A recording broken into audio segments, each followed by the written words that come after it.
Hi guys, welcome to Angel Daily Tech. இன்னைக்கு செஷனில் நம்ம என்ன பார்க்க போகிறோம் அப்படின்னா, ட்ரையல் பேலன்ஸ் அப்படின்னா என்னன்னு பார்க்க போகிறோம். ட்ரையல் பேலன்ஸ் அப்படின்னா அதனுடைய தமிழாக்கம் இருப்பாய்வு அப்படின்னு சொல்லுவாங்க.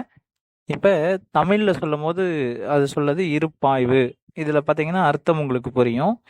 இருப்பு ஆய்வு, இருக்கக்கூடிய இருப்புகளை ஆய்வு செய்யக்கூடிய ஒரு அறிக்கை.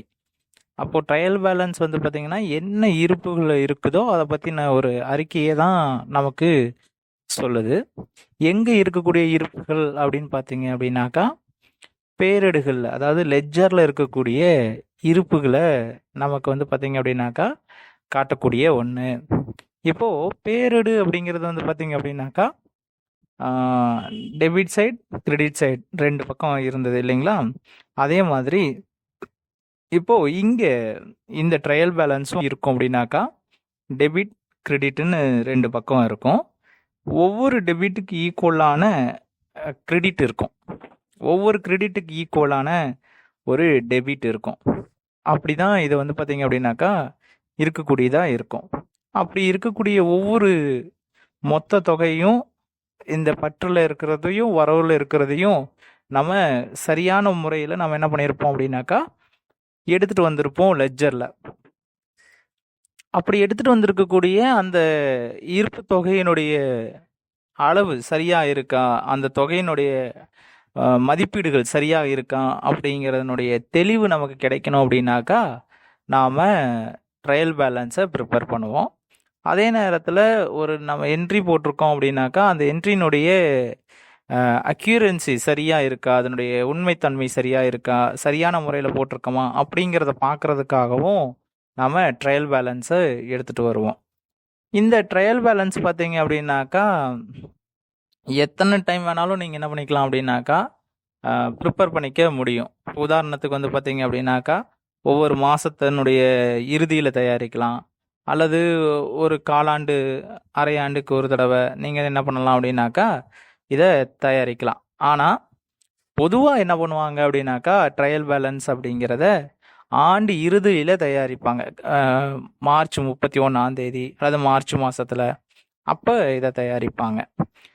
இந்த ட்ரையல் பேலன்ஸ் அப்படிங்கிறது நம்மளுடைய செயல்முறையில் மூன்றாவது படியில் இருக்கக்கூடிய ஒன்று. அதாவது ஃபஸ்ட்டு என்ன பண்ணியிருப்பீங்க அப்படின்னாக்கா ஸ்டேஜ் 1ல் ஜேர்னல் என்ட்ரி போட்டிருப்பீங்க, ஜேர்னல் 2ல் லெட்ஜர் போட்டிருப்பீங்க, ஸ்டேஜ் 2ல் வந்து 3ல் வந்து பார்த்தீங்க அப்படின்னாக்கா ட்ரையல் பேலன்ஸை போடுவீங்க.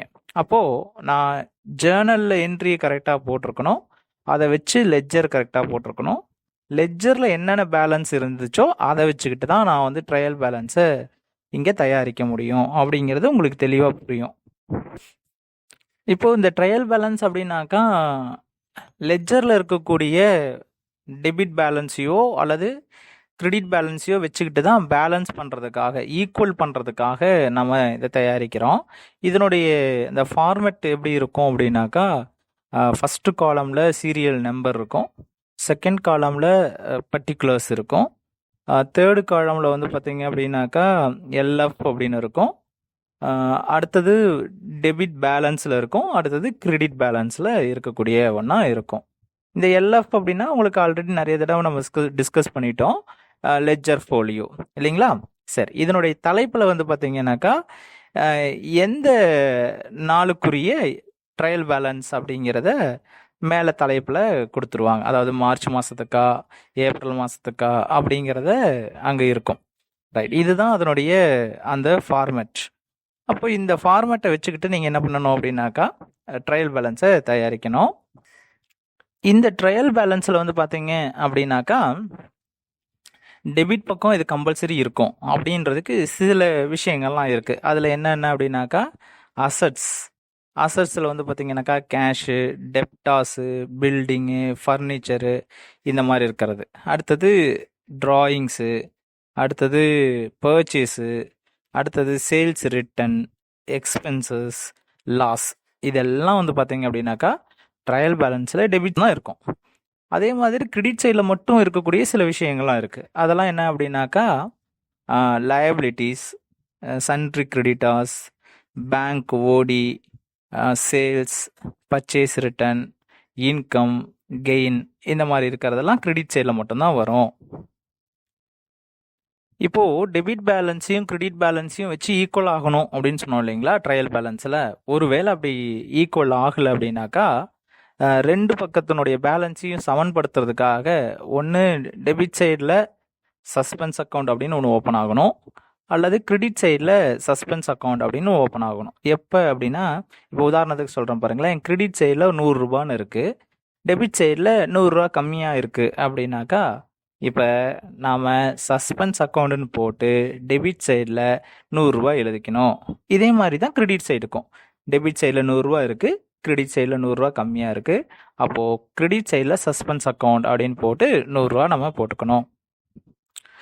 ஸோ இப்போ என்ன அப்படின்னாக்கா, இந்த ட்ரையல் பேலன்ஸினுடைய மொத்த தொகை சரியாக இருக்கணும், ரெண்டு பக்கமும் டெபிட் சைட்லேயோ கிரெடிட் சைட்லேயோ சரியாக இருக்கணும் அப்படிங்கிறத நீங்கள் கண்டிப்பாக தெரிஞ்சிருக்கும் உங்களுக்கு இல்லையா. அப்போ டெபிட் சைடில் இருக்கக்கூடிய பேலன்ஸ், கிரெடிட் சைடில் இருக்கக்கூடிய பேலன்ஸ், இது ரெண்டையும் சரியாக நீங்கள் என்ட்ரி வச்சு அதன் பிரகாரம் தான் நீங்கள் போட வேண்டியதாக இருக்கும். அப்போது லெட்ஜர், ட்ரையல் பேலன்ஸ் இதை நீங்கள் அடுத்த படிநிலையில் நீங்கள் தெரிஞ்சிருப்பீங்க.